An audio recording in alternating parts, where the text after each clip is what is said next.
Et bonjour à tous, bienvenue dans cette chronique d'Alira. Je suis accompagné aujourd'hui par 3 personnes, même si pour l'instant vous n'en voyez que 2. Je pense que la dernière nous rejoindra très bientôt, elle a dû avoir un petit souci de connexion. Je suis avec Jérémy Carcenti, alias Jika. Ça me fait super plaisir de t'accueillir ici, Jika. Plaisir partagé. Et quelqu'un qu'on ne présente plus, Daniel Villamontero, notre directeur pédagogique, qui fera cette chronique avec nous. Merci d'être là. Bonjour à toutes. Merci beaucoup. Bonjour à toutes et à tous. J'espère que vous allez bien. Jika, je pense que c'est une de tes premières apparitions. Alors, on avait fait avant les vacances, si je me souviens bien, un épisode déjà sur l'IA, puisque ça va être le sujet de la journée. Est-ce que tu veux te représenter rapidement pour le chat, pour que les gens puissent un peu savoir qui tu es? Et bonjour au chat d'ailleurs. Salut à tous, ça fait plaisir de vous voir. Bah oui, bonjour tout le monde. C'est vrai que j'étais intervenu, mais ça date maintenant. Moi, je suis data scientist de formation et mon expérience de base, c'est vraiment autour de la data scientist, data analyst, donc tous ces termes un peu barbares pour dire que je manipule des données et que je fais du prédictif, des reporting, plein de choses avec ça. Et en parallèle, j'ai cette spécialité, cette expertise autour de la blockchain aussi, notamment grâce à Alira. Et donc, voilà, je travaille dans les 2 domaines de manière séparée ou parfois les intersections. Et c'est un vrai plaisir d'être aujourd'hui avec vous. Yes, merci beaucoup. Et on a Du qui nous a rejoint. Est-ce que du coup tu veux te présenter rapidement pour le chat et pour les personnes qui nous suivent? Bien sûr. Est-ce que vous m'entendez? On t'entend bien, ouais. On t'entend bien, ouais. Merci de m'accueillir ici. Donc moi, je suis formatrice, je vais faire la formation, participe à la formation sur l'intelligence artificielle avec Alira. Donc moi, je suis formatrice IA pour les entreprises. Je les aide à intégrer l'intelligence artificielle dans leurs équipes. Je les aide également à prendre en main les outils comme ChatGPT, par exemple, ou Midjourney, ce genre de choses-là. Et à côté de ça, je développe des solutions basées sur l'intelligence artificielle, comme des chatbots personnalisés pour les entreprises, des sites web, des outils de génération d'images, etc. Voilà. Ok, top, génial, trop bien. Donc on a deux spécialistes de l'IA parmi nous et effectivement, vous allez peut-être découvrir durant cette émission que Alira va faire un pas de plus vers l'IA, mais on verra ça en 3e partie d'émission. Regardons un peu l'actualité pour l'instant, si vous voulez bien. Deux news que j'aurais voulu couvrir avec vous aujourd'hui. La première, c'est l'évolution de ChatGPT. Donc, c'est ces évolutions les plus récentes. Notamment, il y a une version entreprise qui a été créée et qui permet d'accueillir jusqu'à 32 000 tokens. Donc là, ça fait un peu la course aux tokens qui sont intégrés dans la partie prompt de ChatGPT. Comment est-ce que vous voyez cet outil évoluer? Comment est-ce que vous l'avez vu évoluer? Où est-ce que vous le voyez aller aujourd'hui de votre côté? En réalité, déjà, moi, ce que j'ai trouvé et que je trouve impressionnant, c'est déjà l'évolution, le fait qu'il reste pas sur ce côté un peu waouh qu'on a au début, où finalement tout le monde a foncé sur ChatGPT. Ils se disent c'est bon, on est les meilleurs parce que tout le monde est venu chez nous, même si des concurrents sont apparus, mais on voyait quand même la différence, en tout cas, d'utilisation entre ChatGPT par rapport à Bard, des choses comme ça. Et Ouais. alors, certes, c'est le schéma logique, mais ils ont quand même su avancer là-dessus et ça n'a pas été genre le côté un peu gros flop qu'on aurait pu avoir de on laisse cet effet waouh, tout est tout le temps gratuit et en fait, business model qui est complètement pourri parce que ça entraîne des coûts. Alors, ça reste pour l'instant encore le cas en termes de frais, c'est quand même énorme, mais il y a toute cette notion-là, qui est vraiment impressionnant dans le sens où on sait qu'ils vont continuer d'évoluer s'ils pérennisent cet aspect un peu financier. Et c'est aussi ça, au-delà de la partie pure puissance, c'est aussi ça qui est amené avec ce côté entreprise. Ok, top. Jude, de ton côté, comment est-ce que tu vois l'outil évoluer? Où est-ce que tu le vois aller? C'est quoi pour toi les enjeux de Alors ChatGPT? déjà, le tour du monde de Sam Altman pour aller prendre la température en fait au niveau des utilisateurs, au niveau des développeurs, pour voir qu'est-ce qu'ils avaient besoin, comment ils voyaient la solution évoluer. Ça a vraiment aidé ChatGPT pour moi, à faciliter l'adoption en fait, parce que du coup, eux, ils ont pu prendre les informations qu'il leur fallait pour pouvoir justement développer les solutions que les utilisateurs attendaient. Les utilisateurs en retour, ils ont pu découvrir ChatGPT, découvrir de nouvelles solutions assez récemment, assez régulières en fait, parce qu'on peut voir, par exemple, le Custom Instruction qui est devenu gratuit pour les utilisateurs qui ne payent pas ChatGPT+. Là, hier, je crois, il y a eu la fonction Le disponible. custom, ce dont tu viens de parler, c'est quoi le custom instructions? Custom Instruction, en fait, en gros, on peut placer ChatGPT dans une position particulière. Par exemple, on peut le mettre dans une position en expert marketing et lui dire, voilà, tu agis comme un expert marketing, mais on n'a plus besoin de le noter dans le prompt, dans la requête qu'on fait. C'est directement paramétré dans le chatbot, quoi. Donc, c'est vraiment Ok. utile pour les personnes qui l'utilisent régulièrement, ce genre de choses-là. Donc, voilà, donc en fait, ils prennent les besoins et ils réagissent assez facilement et on voit quand même des sorties qui sont quand même assez régulières, des grosses mises à jour importantes. Ok, trop bien.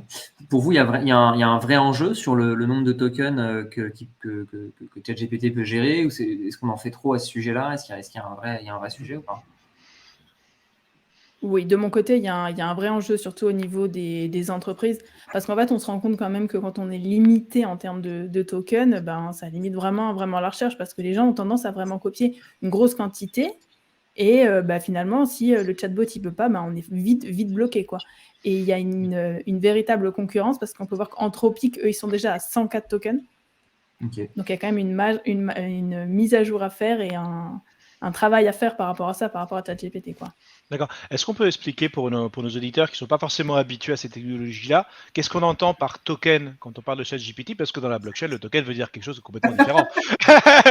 et, donc, Vrai, et donc là, il y a les oreilles qui sifflent, ils se disent, bon, déjà, elle est où la CEO? Donc tu vois, là, ils sont un peu perdus. Mais effectivement, que veut dire un token dans cet écosystème-là? Est-ce qu'on Que les achète? signifie-t-il? Est-ce qu'on les achète? C'est ça. En fait, si on veut simplifier les choses, en fait, un token, c'est par exemple si on a un mot et qu'on le découpe un peu en syllabes, en fait. Et en gros, ça correspond à un token. Par exemple, je sais pas moi, Alira, on peut dire que par exemple, ça fait 3 tokens. Imaginons, ça fait Alira. Et c'est D'accord, compté comme ça, en fait. En gros, ChatGPT, il compte pas le nombre de mots, il compte par token.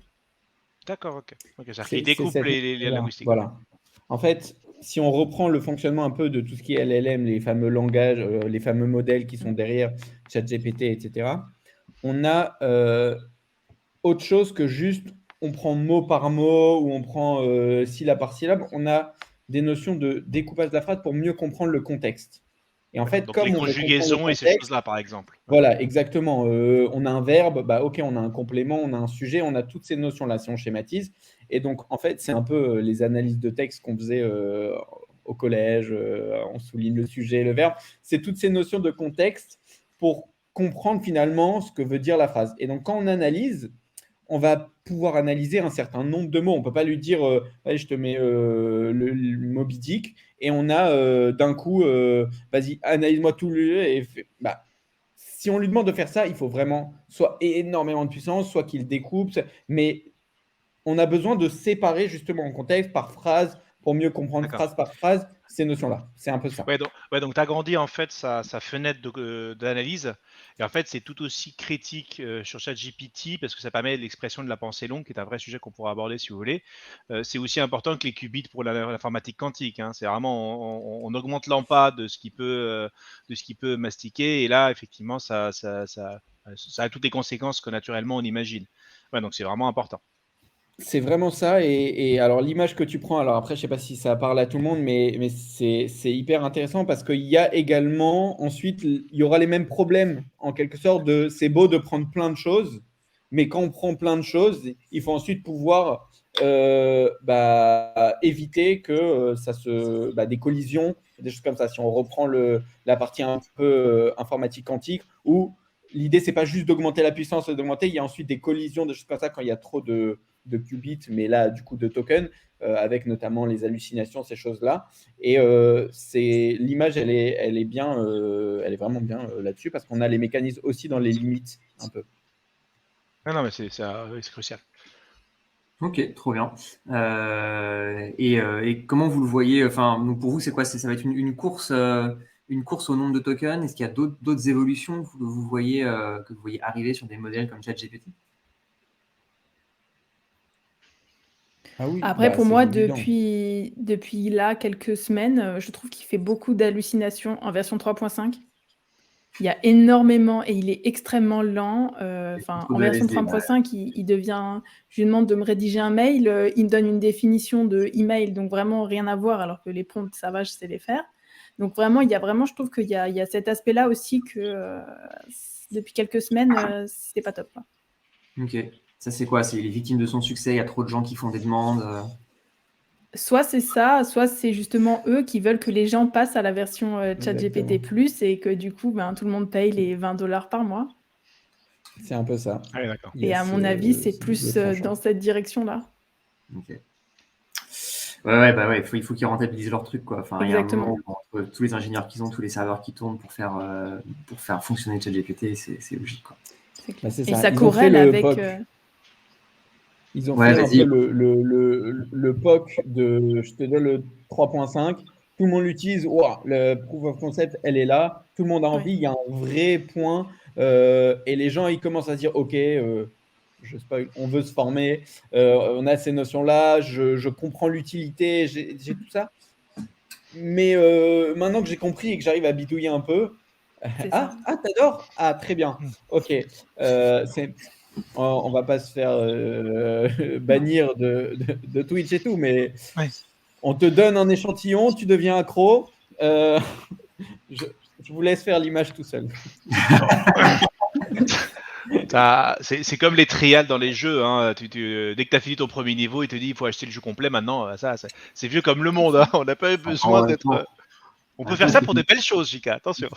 Il faut qu'ils gagnent de l'argent aussi, quoi. C'est normal. C'est ça. ça. Et ça corrèle en fait avec leurs dernières annonces, en fait, parce qu'ils ont sorti le plugin de Canva, qui est quand même Canva. Donc Canva sur ChatGPT, c'est quand même cool. Et ils ont dû sortir également CapCut. Donc en fait, en gros, leur nouveauté, la récente, c'est vraiment sur la version avec l'abonnement. Donc ça vraiment, ça incite encore plus les gens à prendre l'abonnement ChatGPT+, quoi. Ouais. Oh, Parce que ça, c'est un truc qui est. Enfin, je sais pas si tous les gens pardon, qui sont dans le chat en ont conscience ou pas, mais par rapport à il y a quelques mois, le ChatGPT intègre maintenant toute une série de plugins qui vous permettent de vous connecter à plein de services tiers, qui permettent d'intégrer des recherches web dans votre traitement de données, dans votre prompt, en quelque sorte. Et ça, en fait, c'est. Moi, le jour où j'ai compris l'impact de l'intégration des plugins dans ChatGPT allait avoir à moyen terme, en fait, ça fait vraiment vriller le cerveau parce que aujourd'hui, la manière dont on accède à l'information de manière préférentielle, c'est on ouvre Google, on tape ce qu'on veut et on a l'information qui tombe ensuite. Il y a des chances raisonnables, c'est toujours dur de prédire l'avenir, mais je vais me risquer à une petite prédiction quand même. Mais il y a des chances raisonnables pour que d'ici 1 an, 2 ans, c'est compliqué de donner un horizon de temps, mais 3 ans peut-être, en fait, la méthode standard pour accéder à de l'information, ce soit d'ouvrir un chatbot qui soit connecté à tous les services qui existent à travers des API et à travers ces systèmes de plugins, et que en fait, vous récupériez, vous interagissiez avec le web, vous réserviez un vol, vous passiez une commande en ligne, mais uniquement en échangeant avec un chatbot, quoi. Et je pense qu'il y a quelques entreprises, dont Google, qui, à mon avis, sont en train de baliser de manière assez sévère. Ouais, d'autant Et même. par rapport à peut-être juste par rapport à ça, ce qui est assez marrant, tu dis il y a des entreprises qui sont en train de banaliser par rapport à ça et d'aller vers un peu ce cheminement. Et pour avoir bossé là-dedans, et ma première expérience, c'était créer un chatbot. Alors, c'était plus à destination entreprise, mais créer un chatbot qui permet d'exécuter des tâches métiers. Je vous enverrai le lien et tout. Et on travaillait, l'entreprise dans laquelle j'étais, Microvolt, notamment avec IBM. Et IBM, ils avaient ce mécanisme autour de leur chatbot qui s'appelle Watson et de leurs outils un peu IA là-dessus. Alors, c'est toujours à destination de l'entreprise et tout. Mais j'ai l'impression que, par exemple, IBM a énormément perdu de la visibilité par rapport même aujourd'hui, de manière générale. Tout le monde connaît les IBM de manière générale. Mais c'est plus le premier qu'on cite quand on a ces aspects technologiques qu'il y a et tout. Et pourtant, je dis ça, c'était il y a 4-5 ans. 4 ans, on travaillait là-dessus. Et ils avaient fait ce mix et on avait fait même une démo. Le sujet sur lequel j'avais travaillé et que j'avais développé, c'était ça. On parlait, on lui dit, va me chercher le rapport financier de telle entreprise et tout. Il allait se connecter dans les outils métiers, il allait récupérer les informations et remplir. Et qu'en échange parlait. Et c'est impressionnant. Et pourtant, aujourd'hui, personne ne parle d'IBM quand on parle d'IA et de chatbot. Et donc, c'est là où on voit vraiment la force de OpenAI ou de Google encore. Et on parle de Google OpenAI, mais n'oublions pas que l'un des grands projets de Musk avec le X, c'est de rassembler en fait, ce souhait d'une interface pour tout faire, qui est rendu possible d'ailleurs par ces nouvelles technologies et par aussi les gens qui ont suffisamment d'influence pour pouvoir créer cette traction-là. C'est ce qui arrive demain. Il y a eu la guerre des systèmes d'exploitation où on s'est dit, voilà, il y a 3 systèmes d'exploitation et on n'a pas un système d'exploitation par logiciel. Demain, il y aura des systèmes d'exploitation d'accès aux services et il y aura 3 grandes plateformes où tu peux tout faire et tu choisis ta plateforme comme si tu choisis d'avoir un Mac ou un PC ou un Windows. Ça sera le même. Cette question sera la même. Et je pense qu'à un moment donné, il y aura un effacement des services tiers. Ça veut dire qu'en gros, moi je suis sur X et sur X, je réserve mon billet d'avion et tu sais même pas quelle est l'agence qui a géré ton billet d'avion. De toute façon, c'est l'articulation naturelle de ce qui se propose, c'est en fait faire sauter ce qui en fait crée du bruit autour de l'action d'un consommateur. Il y a quelqu'un dans le chat qui nous dit Swing 0x 72, l'IA menace la vie privée avec des technos deep, etc. Qu'est-ce que vous pensez, Jus, par exemple, de ça? Je pense qu'on pense notamment à la surveillance de masse, aux algos qui sont derrière les vidéos de caméra surveillance, Oui. ou le Deep Packet Inspection, enfin des choses comme ça. Qu'est-ce que vous pensez de ça? Est-ce que vous pensez qu'il y a une vraie menace qu'il faut prendre au sérieux sur la vie privée? Je pense que c'est dans le prolongement de ce qui se fait actuellement. C'est sûr qu'il ne faut pas, par exemple, partager ses données. Moi, je vois des gens dans mes formations que je fais, ils donnent exactement leurs informations à ChatGPT comme si c'était leur cahier, quoi. Donc, c'est vraiment des choses qu'il faut faire. Ouais, c'est ça. Genre, il faut vraiment faire attention à ça.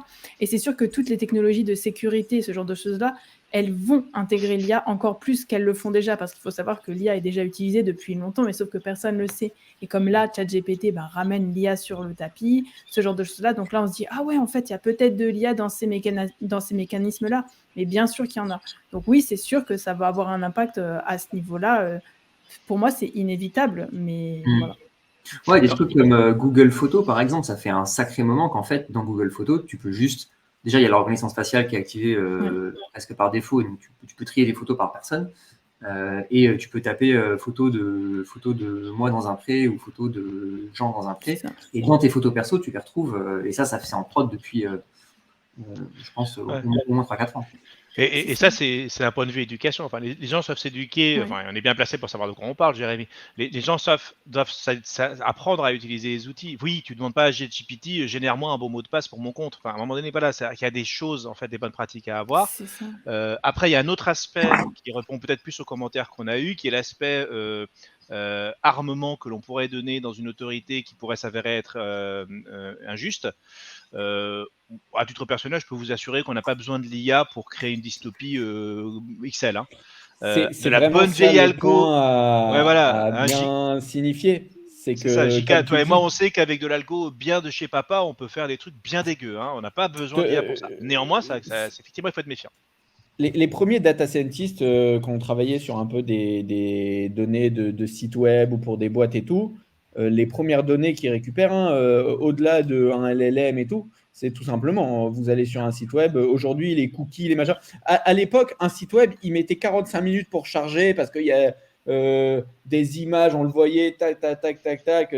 Si quelqu'un téléphone, bam, hop, ça coupe Internet et tout. Ok, mais une fois que le site il est là, aujourd'hui, les 45 minutes, c'est non, les cookies, oui, le truc, non, j'accepte pas, j'accepte ça. C'est vraiment ça. Ça veut dire que à l'époque, un cookie, tout le monde était content de manger un cookie. Aujourd'hui, le cookie, tu te balades sur Internet, t'en peux plus.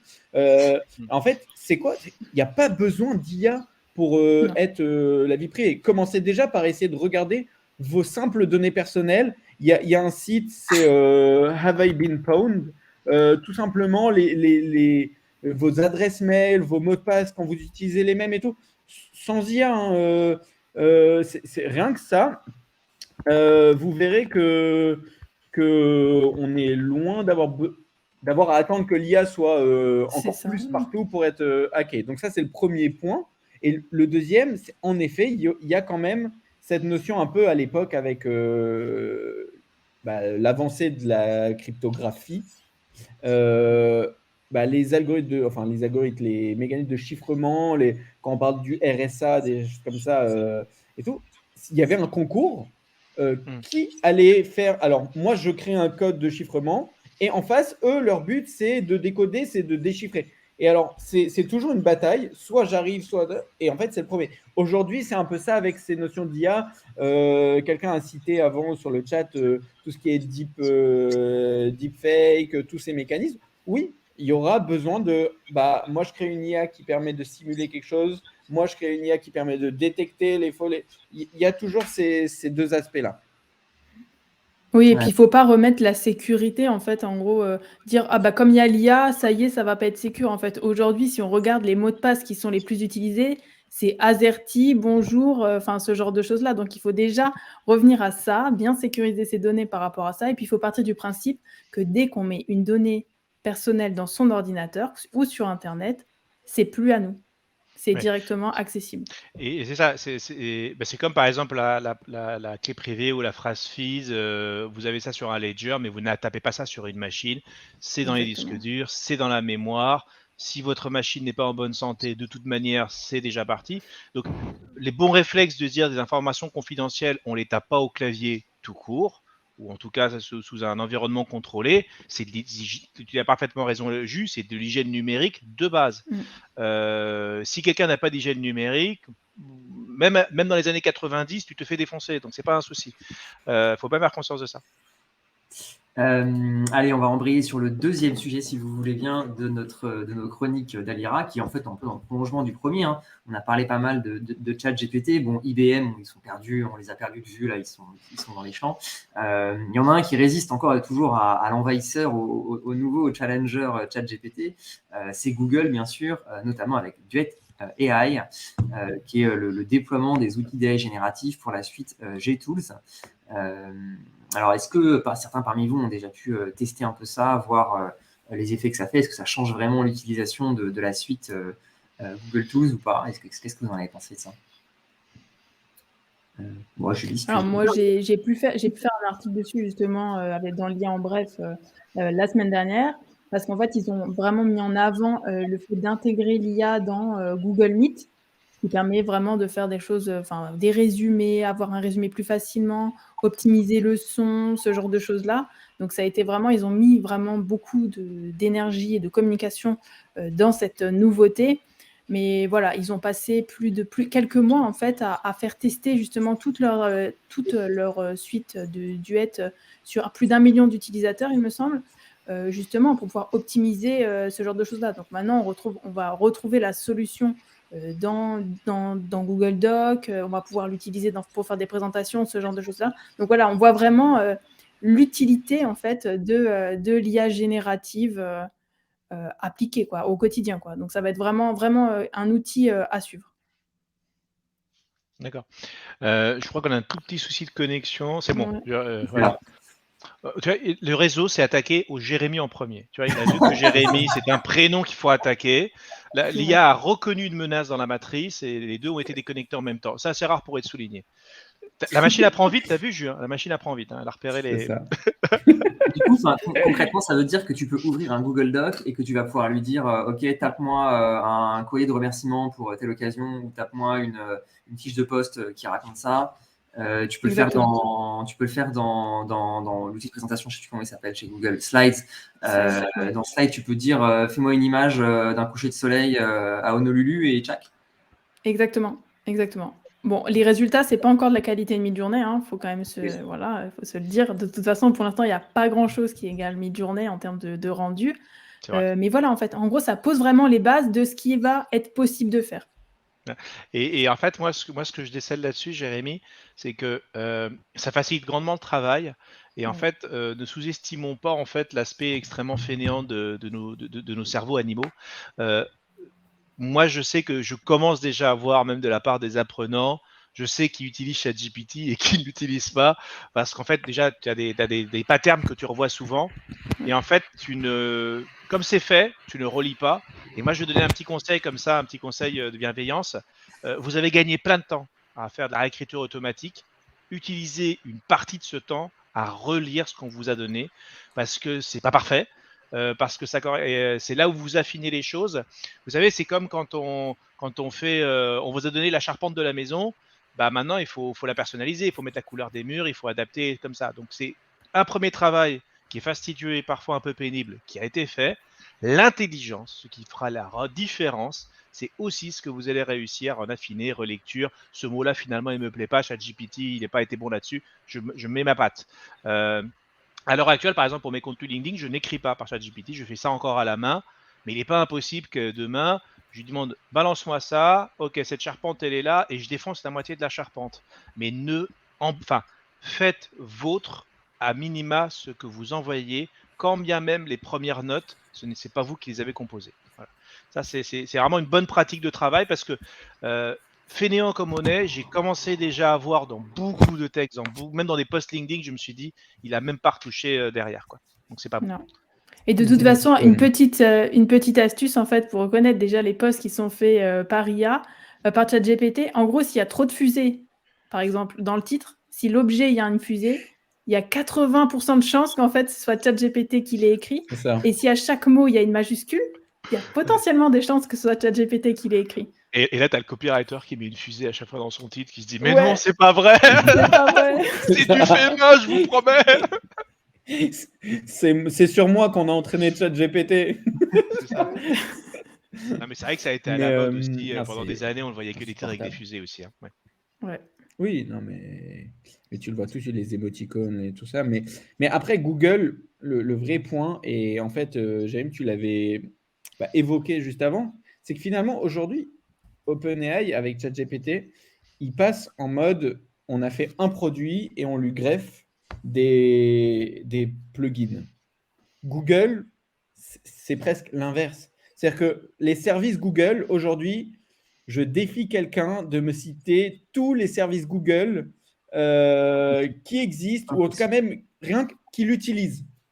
Des choses tout simples, YouTube, entre les rachats, les machins, enfin, il y a plein de choses où le nombre d'informations que Google a sur soi, on peut regarder dans son compte Google, on a toutes les informations. Donc, c'est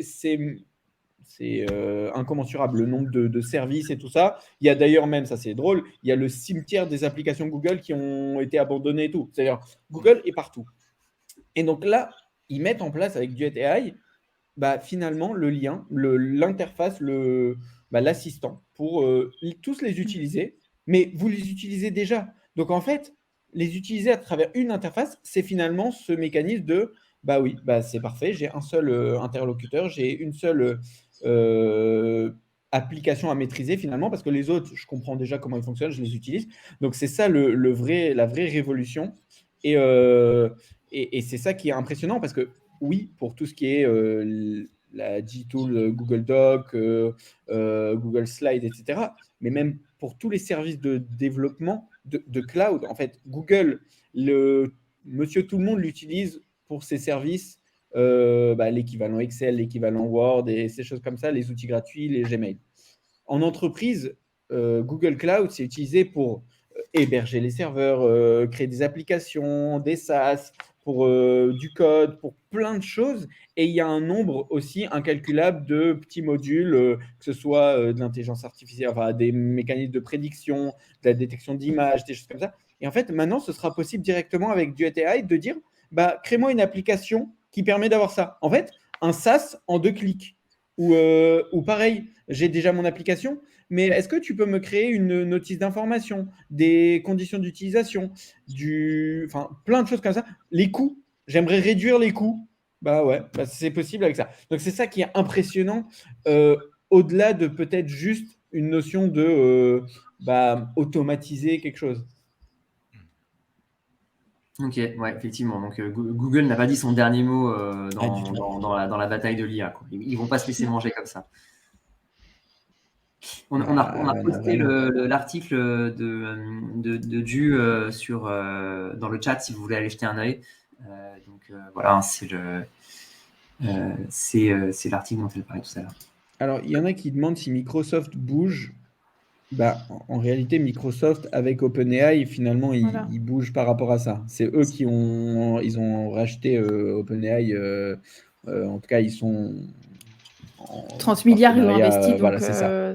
C'est ça, voilà. Ils sont actionnaires. Ils ont remis un petit billet manière. de 10 milliards là, donc ils attendent quand même un petit peu de résultats par rapport à ça. Ils vont intégrer, en théorie, tout. Oui, c'est l'idée. Je pense que ils veulent partir là-dessus, c'est pour ça. Sauf que finalement, le nombre de services gratuits de Microsoft, il y en a moins, ou en tout cas, ils sont moins déployés. Avant, tout le monde utilisait Word.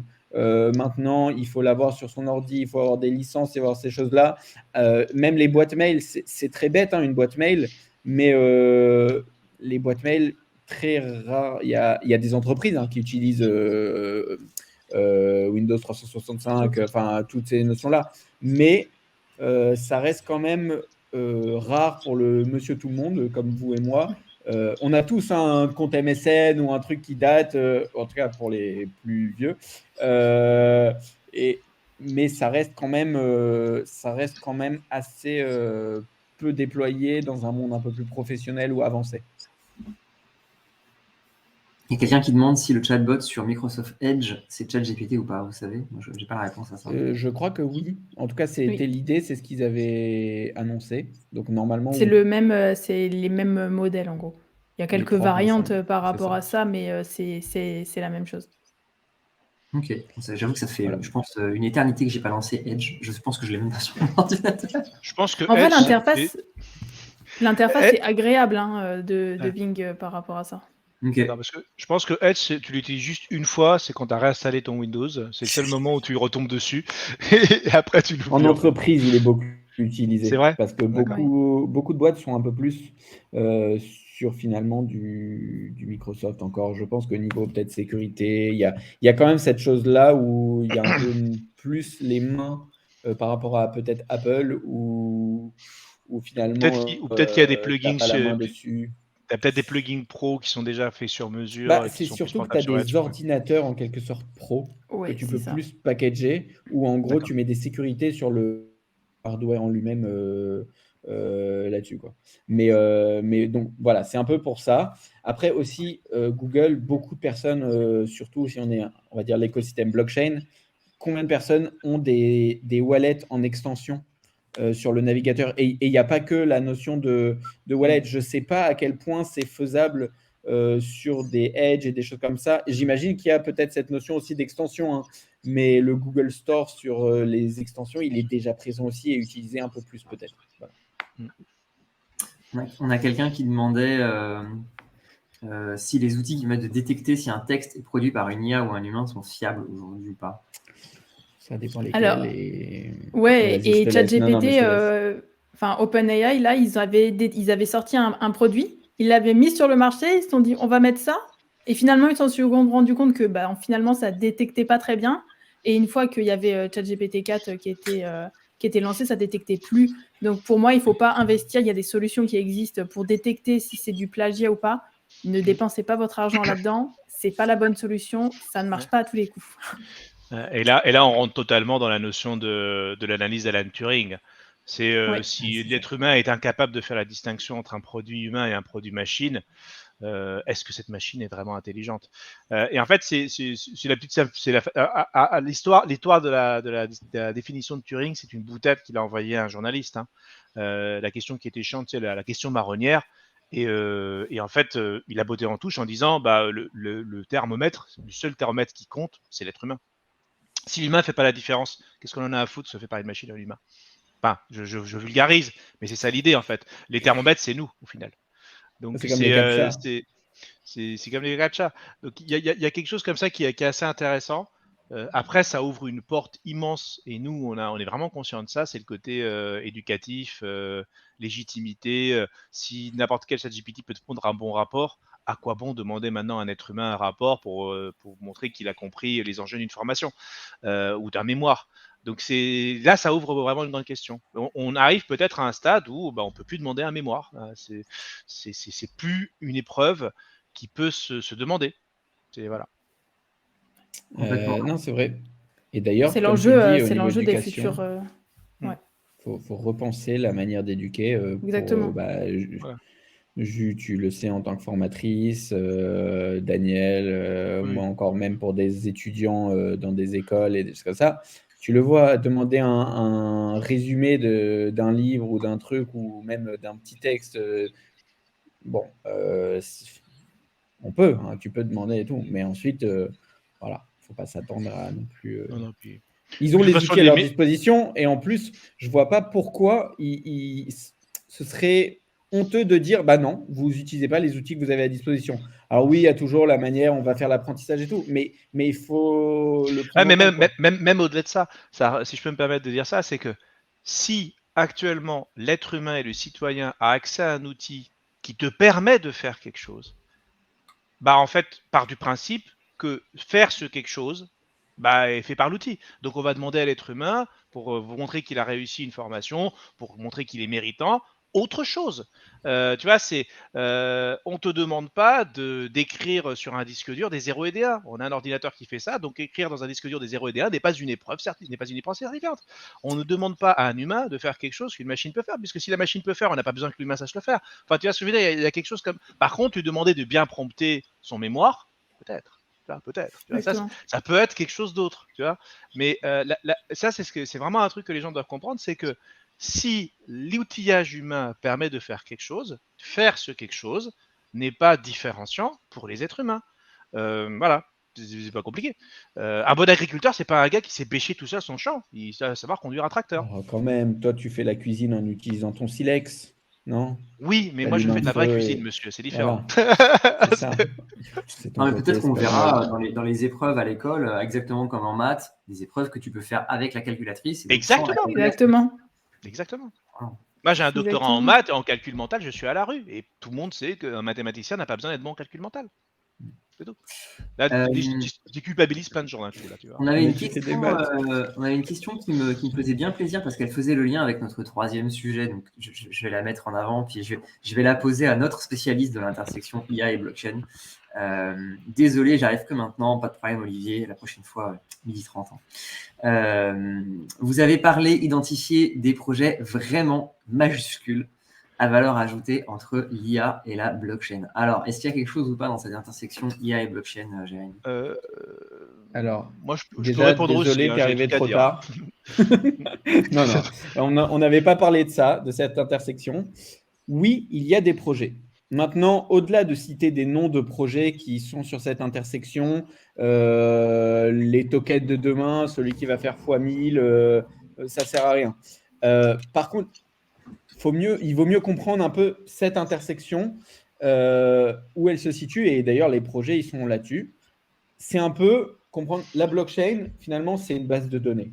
C'est une base de données. Ça intervient soit en amont sur des données qui sont visibles, utilisables, que ce soit par rapport à la transparence et tout. C'est ça le but aussi de la blockchain. Ou alors, ça intervient en sortie pour de la certification.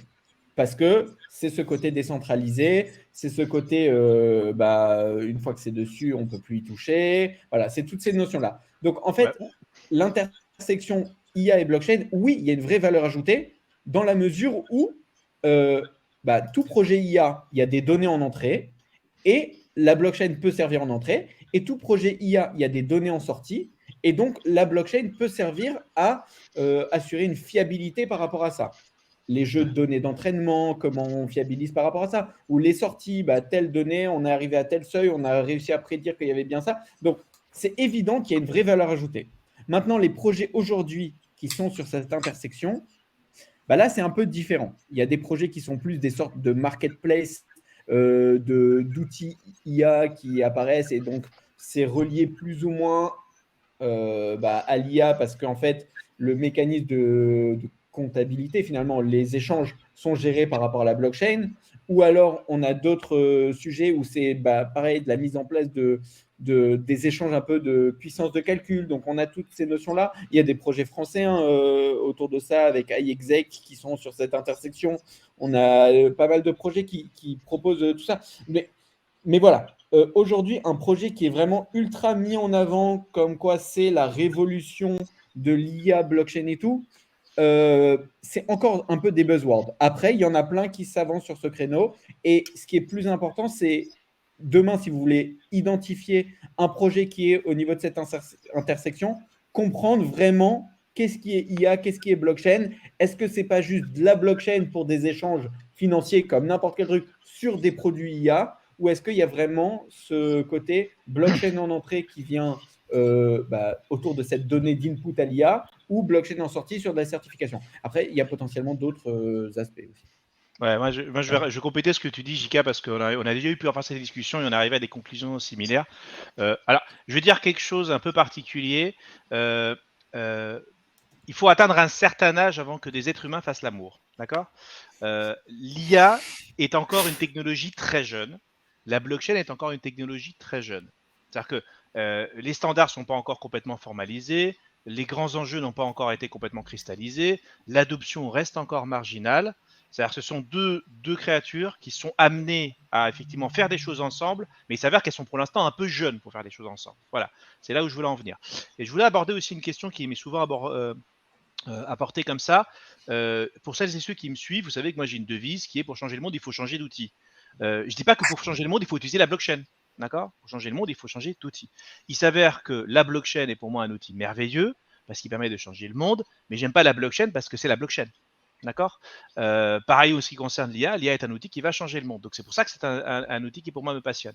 Et on va aborder qu'est-ce qu'ont en rapport ces deux outils et comment on va voir ce qu'ont en rapport ces deux outils. Ce que disait Jika, il est évident qu'ils sont amenés à travailler ensemble. Pour l'instant, c'est assez embryonnaire. Pour l'instant, ce sont des projets. Mais il est inconcevable de penser que dans 10 ans, ce genre de mariage ne soit pas commun.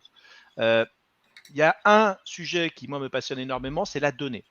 Vous savez, la donnée, on la voit de trois manières différentes. Hein. Il y a l'écriture, la lecture et l'accès. D'accord ? Ça, c'est les trucs classiques. C'est qui a les droits d'écriture, qui a le droit de lecture, qui a les droits d'accès. Et on peut s'amuser comme ça à dire que le Web 1, il y a une seule personne qui a le droit d'écrire, tout le monde a le droit de lire, tout le monde a le droit de voir. Le Web 2, c'est tout le monde a le droit d'écrire et de voir, mais la notion d'accès est vérifiée par un GAFAM. Et la blockchain, c'est merveilleux. Tout le monde a le droit de lire, tout le monde a le droit d'écrire, tout le monde a le droit d'accès. Ça, c'est une vision très bien, qui est valable, qui est plutôt simple, qui définit Web 1, Web 2, Web 3 avec ces changements de paradigme forts. Mais il y a un autre point qui est essentiel, c'est nos sociétés sont basées sur la gestion de la donnée. Que vous le vouliez ou pas, c'est comme ça. Nos lois, nos finances, notre culture, notre cheminement, notre organisation, notre logistique, notre langage, c'est de la donnée. Donc, la manière qu'on a de gérer cette donnée définit la civilisation dans laquelle on est. Marquez-vous ça dans le crâne. La civilisation, ce n'est pas âge de fer, âge de bronze, âge de pierre, c'est écriture, imprimée, ordinateur, Internet. C'est ça les vrais changements civilisationnels. C'est la manière avec laquelle on a géré la donnée. D'accord. Surtout maintenant où l'enjeu, c'est pas de chasser le tigre avec un bout de bois enflammé. Et l'idée qu'il y a, c'est que si on regarde l'écriture, c'est une manière de traiter l'information, une manière de stocker l'information par du papier ou du parchemin, et une manière de diffuser cette information en disant si je te donne le parchemin, tu as l'information. L'imprimerie, ce qu'elle a changé, elle n'a pas changé le support, ça reste du papier, mais elle a fait qu'on peut sortir beaucoup plus de papier et on a augmenté la diffusion.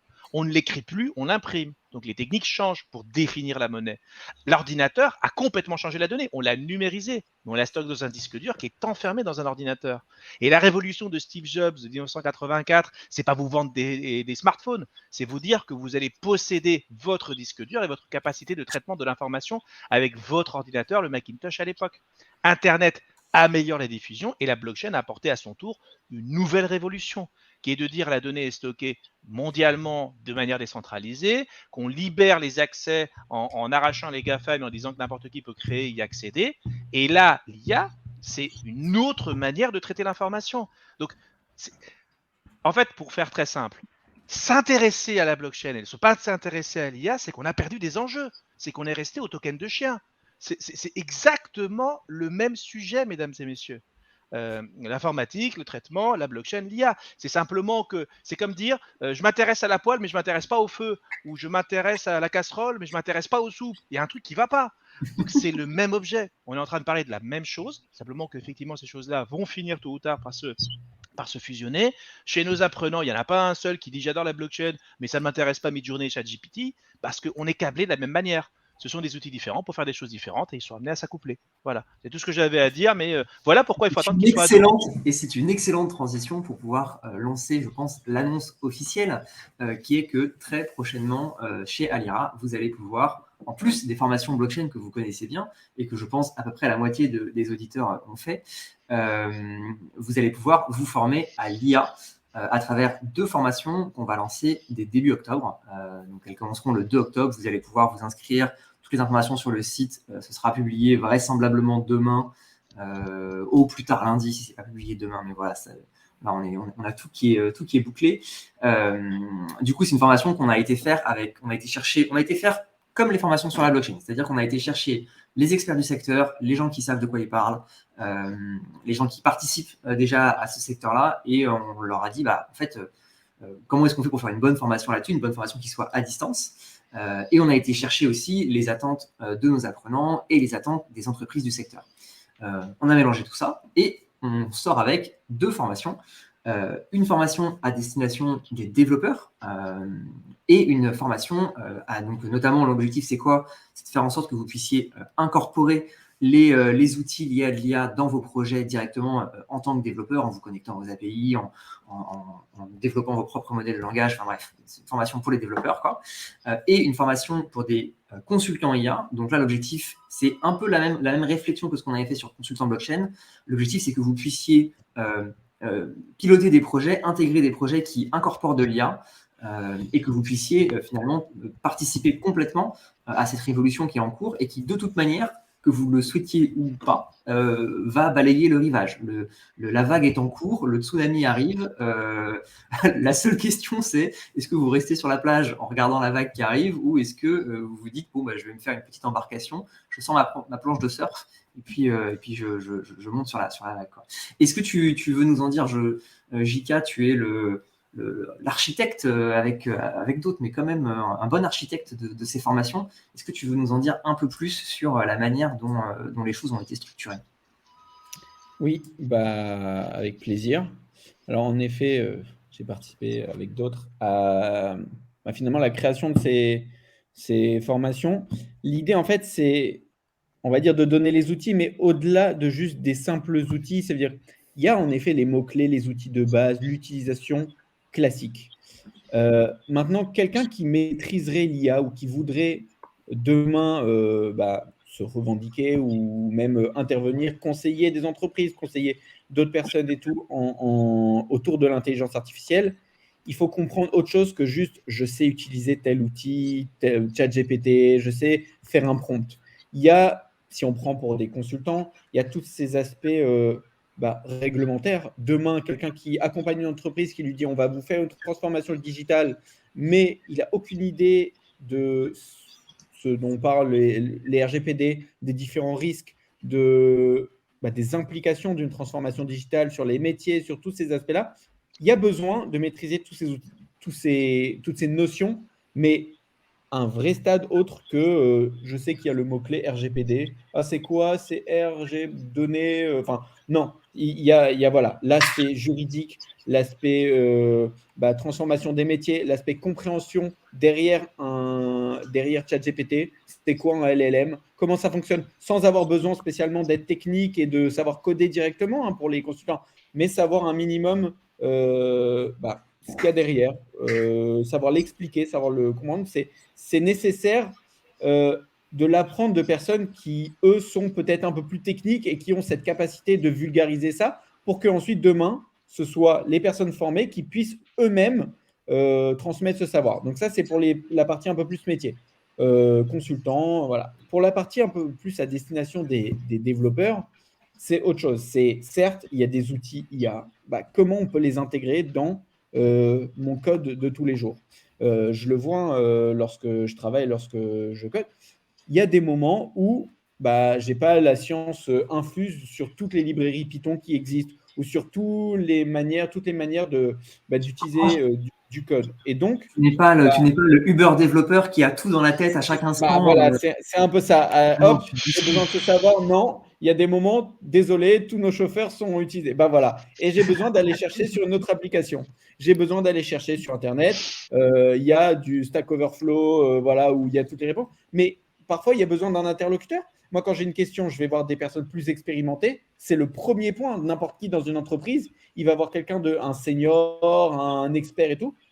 Elle vient de là, en fait, l'expérience. Et donc, les outils peuvent parfois jouer ce rôle, mais pas que. Il y a aussi comment on les intègre directement dans un processus de développement. Lorsqu'on développe, comment on intègre de l'IA avec des API, comment on déploie, qu'est-ce que c'est une API pour mettre en production une fois que j'ai déployé quelque chose.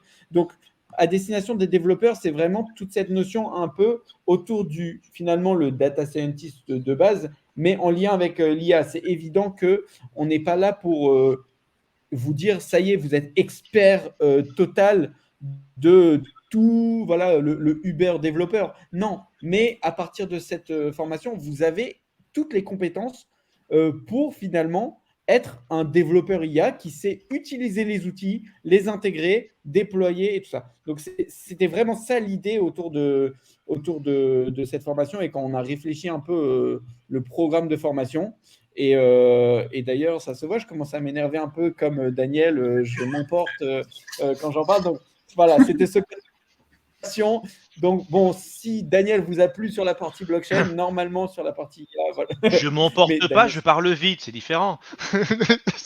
Moi, je parle fort.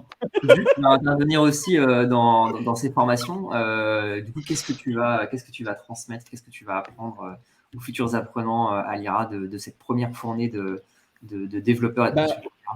Il y a notamment, si on prend les développeurs, toutes les notions autour d'algorithmes de machine learning, deep learning, toutes ces des premiers exemples, les notions d'API.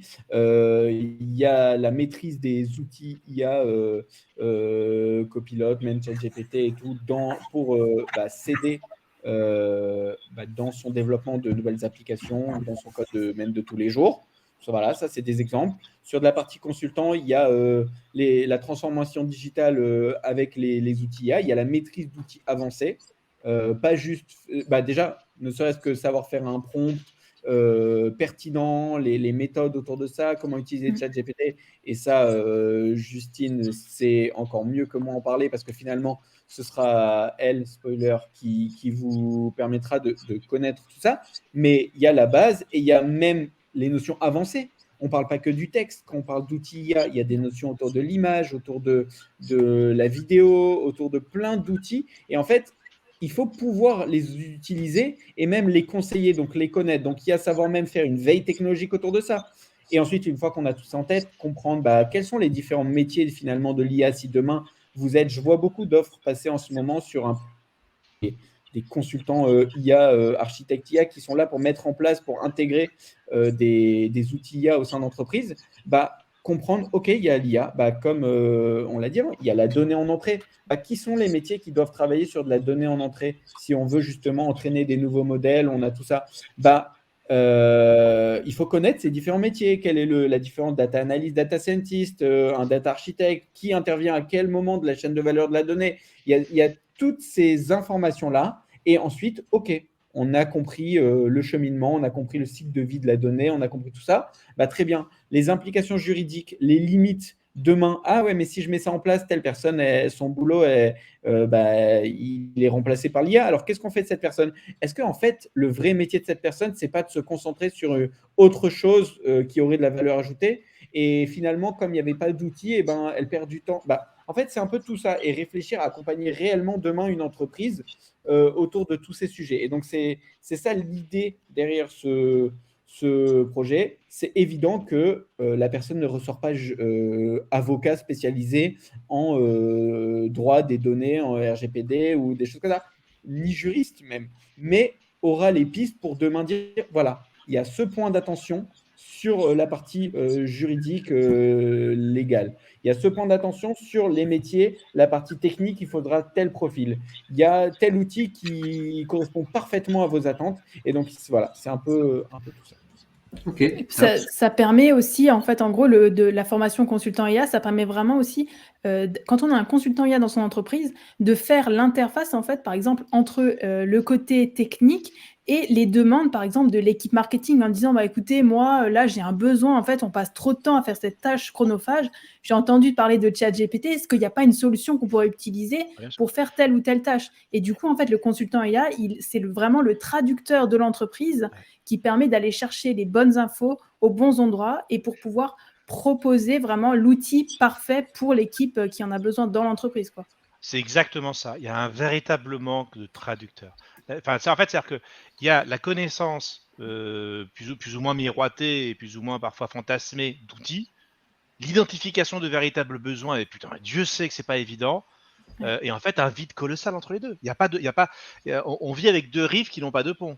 Donc, il y a un véritable besoin là-dessus. Alors, en plus, si la personne pouvait conseiller sur de la blockchain aussi, je ne vous raconte même pas le profil du gars. Mais voilà, c'est-à-dire qu'il y a quelque chose comme ça qui fait que on vit dans un monde accéléré où les technologies arrivent très très vite.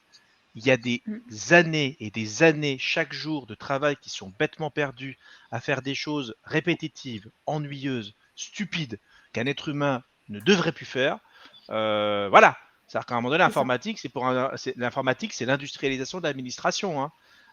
Et si on se dit que ça va piquer du travail, dans ce cas-là, on arrête les tracteurs et tout le monde va bêcher la terre à la pioche. Et comme ça, voilà, on dirait qu'on a remis du boulot aux gens. L'être humain est destiné à faire des choses bien mieux que des choses répétitives et ennuyantes. Personne n'a envie de faire des choses chiantes. Voilà. Sur quoi tu interviendras plus spécifiquement, Justine, dans la formation? C'est les parties sur lesquelles tu seras. Moi, ce sera vraiment sur la maîtrise et la découverte de ChatGPT. Et également tout ce qui va être tous les outils qui vont être possibles, en fait, pour avoir vraiment un champ des possibles de ce qui est possible de faire avec l'intelligence artificielle. Qu'est-ce que les entreprises, elles peuvent faire et ne pas faire? Quels outils elles peuvent utiliser et comment ça peut les aider? Par exemple, je rebondis sur la question qu'on avait eue dans le chat juste avant, savoir si, par exemple, les outils de plagiat fonctionnaient. Aujourd'hui, pour moi, ils ne fonctionnent pas. Et c'est important aussi que les entreprises, elles aient ces connaissances, qu'il y ait quelqu'un qui soit capable de dire « Oh là là, non, en fait, oui, tu as vu un bel outil, tu as l'impression qu'il fait bien les choses, mais en fait, toutes nos données, elles vont être récupérées, ça ne va pas faire le travail qu'on veut, et finalement, c'est du temps, de l'énergie et de l'argent qui va être perdu pour rien. » Parce qu'il va y avoir également toute la partie formation des équipes pour aussi justement les éduquer à l'utilisation et la mise en place de tel outil dans l'entreprise, changer les méthodes et process. Voilà, ça va vraiment être toute une évolution comme ça. Et si on fait les mauvais choix au départ, ça va être pénalisant pour l'entreprise, quoi. Alors que si on fait les bons, dans ce cas, on va optimiser le travail des équipes, mais on va également prendre une longueur d'avance sur tous les concurrents. Parce que dans 2 ans, on va dire, je donne une date comme ça, les entreprises qui n'utiliseront pas l'intelligence artificielle ou qui n'auront pas compris comment ça fonctionne et quels avantages, elles vont être dépassées par ceux qui auront pris le train en cours de route, quoi. À quoi il ressemble le marché de l'emploi sur ce secteur-là? Qu'est-ce que vous voyez des demandes des entreprises un peu sur les postes liés à l'IA? Alors, il y a deux choses. Hein. Voilà, c'est ça. Il y a le côté métier et le côté tech. Le côté métier, c'est évident. que demain, il y a ce côté, en fait, être productif. Au-delà de juste l'IA en tant que telle, hein, les gens qui utilisent aujourd'hui encore Paint pour faire des présentations, des images, des choses comme ça, alors que tu as d'autres outils comme même Canva et tout, rien que ça, on sait très bien que, bon, il y en a qu'on met au fur et à mesure dans le placard et d'autres non. Ils ont rallongé l'âge de la retraite. Comment on va faire? C'est un peu ça. Donc, en fait, il faut être toujours en mode on réapprend. Mais en fait, c'est un peu ça. C'est-à-dire que l'IA interviendra comme l'outil de demain sur les aspects métiers, créatifs et tout. Une agence demain, on lui demandera de faire une campagne marketing et j'en vois qui travaillent déjà comme ça. Hein. On leur demande d'illustrer, de faire des campagnes marketing. Certes, ils sont peut-être illustrateurs, photographes ou autres de métier, hein, mais ce qui compte, c'est qu'ils ont ce savoir et ils l'utilisent et ils l'utilisent avec de l'IA ou avec leurs outils initiaux. Mais en fait, on s'en fiche. Ce qui compte, c'est d'être productif. On ne demandera plus le même temps. Si quelqu'un peut proposer quelque chose en une semaine, alors qu'avant, il fallait 3 mois, le gars qui est 3 mois, il a beau être bon, le ratio entre temps et performance, il sera réduit. Et donc, on demandera ça à tout ce qui est outil métier, personne métier. Sur la partie développeur, après, Justine, je te laisserai compléter, hein, bien sûr, parce que tu as aussi toutes ces connaissances. Sur la partie développeur, la notion de ratio temps par rapport à la performance, il y aura ça, mais un peu moins. Par contre, c'est s'aider sur de la mise en production, sur des services qu'on peut proposer dans les applications, l'intégration d'outils, il y aura tous ces aspects-là. Partir d'un code de base, en fait, ça viendra augmenter toutes ces notions de librairie. Lorsqu'on dit personne aujourd'hui repart de 0, comme l'avait dit Daniel, des 0 et des 1. Mais même sur quelqu'un qui utilise Python ou JavaScript ou autre, il y a des librairies, il y a des packages. Et donc, en fait, l'IA viendra finalement comme un package qu'on met en plus dès le début qui permettra d'aller plus vite, d'aller plus loin autour de tout ça. En tout cas, c'est ma vision et il y a tout ça. Ça ne remplacera pas les développeurs parce que finalement, il n'y a pas de… Aujourd'hui, moi, je le vois en pratique. C'est impossible lorsqu'il y a une connaissance métier, il y a des choix, des implications, de remplacer complètement le développeur un peu expérimenté. Donc, c'est autour de ça. Ok, bon, trop bien. On arrive sur la fin de l'émission. En tout cas, c'était un vrai plaisir de pouvoir échanger avec vous et d'avoir vos perspectives sur l'IA, qui est cette nouvelle vague, hein, qui est en train de nous arriver. Et donc, c'est un peu comme d'hab, hein, soit on se la prend sur la tête, soit on sort à la planche de surf. Et merci en tout cas à tous pour vos inputs et vos passions. Daniel, c'était beau de te voir, cet envolé lyrique sur ces étapes successives et sur effectivement… Je faisais pareil pour les ordinateurs, la souris et le clavier. Hein, faut pas croire. Si du coup vous voulez avoir les infos sur le lancement de ces formations IA, donc de ces 2 formations IA, vous pouvez aller vous inscrire si vous n'y êtes pas déjà sur la newsletter d'Alira. Donc ça, vous allez sur alira.fr et vous pouvez vous inscrire sur la newsletter directement. Vous avez une modale qui s'ouvre au bout de quelques secondes. On lance de toute manière la promotion, elle débutera le 2 octobre, donc ça va arriver très vite maintenant. Et c'était un grand plaisir de passer ce midi avec vous. Je vous souhaite de prendre soin de vous et je vous dis à très très bientôt. Bye. Merci, au revoir à toutes et à tous. La bise.